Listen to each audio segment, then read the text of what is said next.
Hey James, how are you? I'm excellent. How are you? I'm good. It's a pleasure to talk to you. I've been looking forward to this all week. Great. I've been looking forward to it too. Thank you so Yeah, much for having me.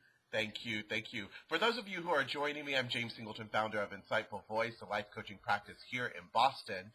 For those people who are afraid to move forward but more afraid to stay where they are, we continue our series, our Your IV video series, where I talk to different life coaches and thought leaders from around the country. And we're going to be talking about a specific topic, how to begin successfully. As we go into 2015 and we think about our goals and things we want to accomplish, and many of you have your resolutions, the big question is, how do I begin in a way that will yield results? And I know that my guest today, executive coach James Lopata, has some ideas about that. First, I want to give you a quick bio, quick information about who he is, and then we'll get started on the interview. So, as an executive coach, James Lopata works with an amazing assortment of clients who are changing the world, either as entrepreneurs and innovators, where he works at the Cambridge Innovation Center in Massachusetts, or with nonprofits and activists working on social justice issues. He also works with corporate executives who are looking for more powerful ways to make a positive contribution in life. He holds a master's degree from Harvard University and has work experience as a management consultant and as an executive on Wall Street. He lives a rich, full life and is passionately dedicated to assisting others to do the same. I love that. I love that. Welcome again. Thank you. Yes. That sounds a little much, but yes, thank you. Hey, listen, it does not sound, it doesn't sound much. It sounds right, you know? So that is fantastic. That I you love have it. that. I love my life. Yes, yes. So I read all of that just to set the context of who you are and your accomplishments, so that when people are watching this video, they know that we're not just two people just, shooting the shit, not having much to say, but we have background and experience, especially about the topic of how to begin successfully. So I know that it's the beginning of the new year, and as I said in the intro, there are many people who are on the fence about making a decision that can move them forward in life. So I just want to hear from you, just thinking overall and generally from the clients that you've worked with and people that you've met, what do you think keeps people from moving forward in life? This is a great question because I run into this all the time with clients. And like you said, it's the beginning of the year, so I'm encountering this a lot with people who want to make big changes. And from my perspective, the biggest thing that keeps people from moving forward is a sense of overwhelm. And I actually happened on a 5-phase process that I like to work through with clients. It's a path to sustainable performance improvement. And it begins with this idea, the first phase is that we go in with this idea that I've got a great thing and I really want to do it. Like I want to lose weight, I want to change my job. And like we get, that aha moment, like this is it, I can do it. And that's what we call uninformed optimism. Right. That's a great term. Uninformed optimism. Okay, uninformed great. optimism. Yeah. So we get all excited, and then we start to get into it, and then it overwhelms us. And this, I think, is the biggest impediment to moving forward. And that's where we get into what I call uninformed pessimism. We get too deep in it. And then the rest of the process, the third step is we move up into hope as we continue. If we continue, hopefully we don't drop out. And then we move into informed pessimism below the line, but then we move up above the line, up above to where we were. If we keep with the process, we do move forward. It's not as high as we thought we could go at the beginning, but it's definitely better than where we were. So like I said, I think the biggest impediment is that overwhelm that happens in the uninformed pessimism. People just drop out. So whatever we can do to get past that hurdle, I think is the best thing we can do to help people make a great start. I think that is so smart. I think that is so smart to think about. Many of us just to make a decision or don't make a decision based on being uninformed. Yes. Took a moment to just think about what would help inform us and continue to move forward, get to that hope part. I think we would be more and more successful. Absolutely. Great. I think that's really great. I want to make sure that people are not watching this thinking that we're also two experts who are just preaching, talking the talk but not walking the walk. And Absolutely. I'd really be interested in understanding from you if you've ever been stuck in your life, and if so, what did you do to get beyond the point, and what kept you motivated? That's a great question. I think the biggest point in my life where I was having a lot of trouble was back in my 20s. I was living in New York City at the time. I was living in a 5-floor walk-up, trying to be this, starving artist. And I was just completely overwhelmed with life. And I was depressed and finding it difficult to get up in the morning. I was in therapy. My apartment was a mess. It was very hard to get motivated. And it was one of the darkest times of my life. And what happened to me was, at a certain point, this idea came to me to meditate.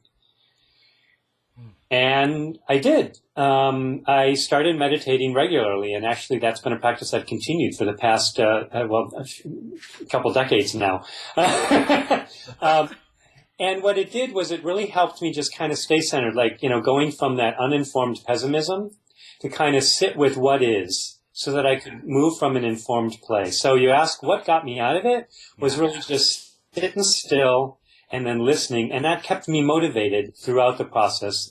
And meditation has continued to be pivotal for me in anything I start to moving toward anything I want to finish.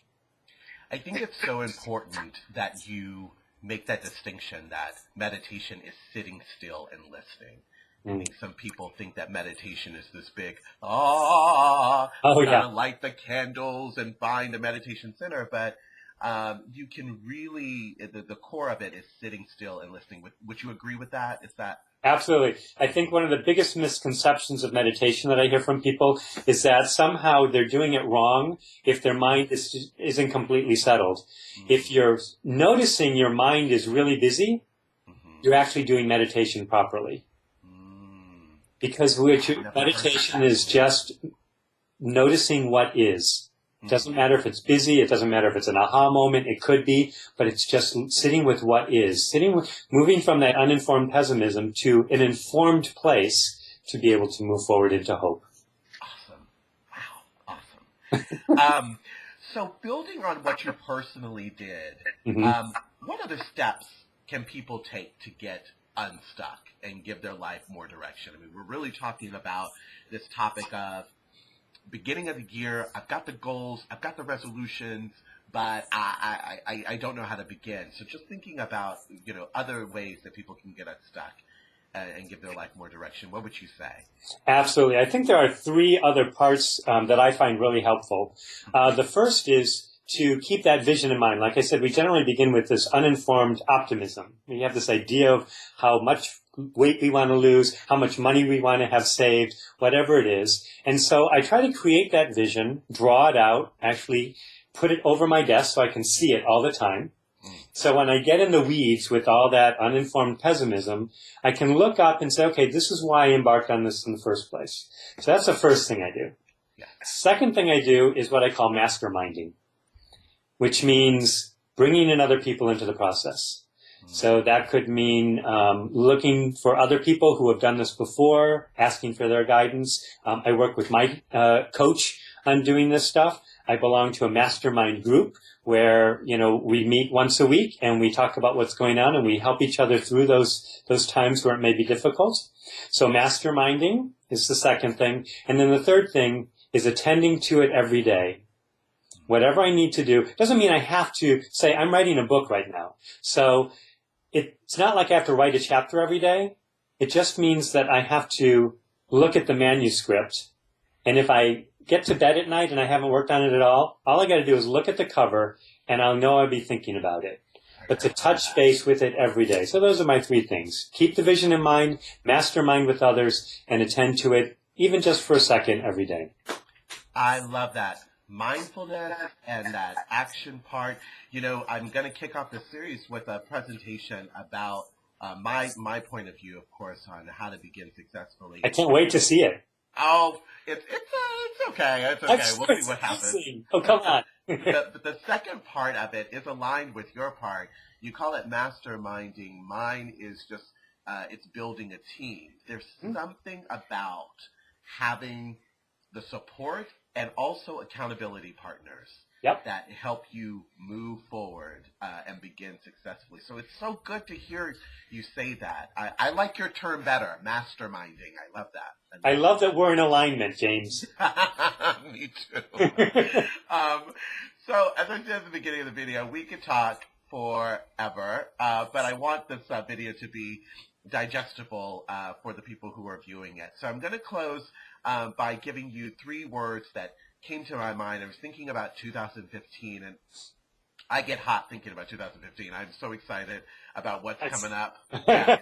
I mean, I really, really do. And so I thought about 2015, and I thought what words come to mind. And so I want to give you those words that came to my mind to see what words come to your mind. And so the first word is simply beginning. What comes to your mind when you hear that word?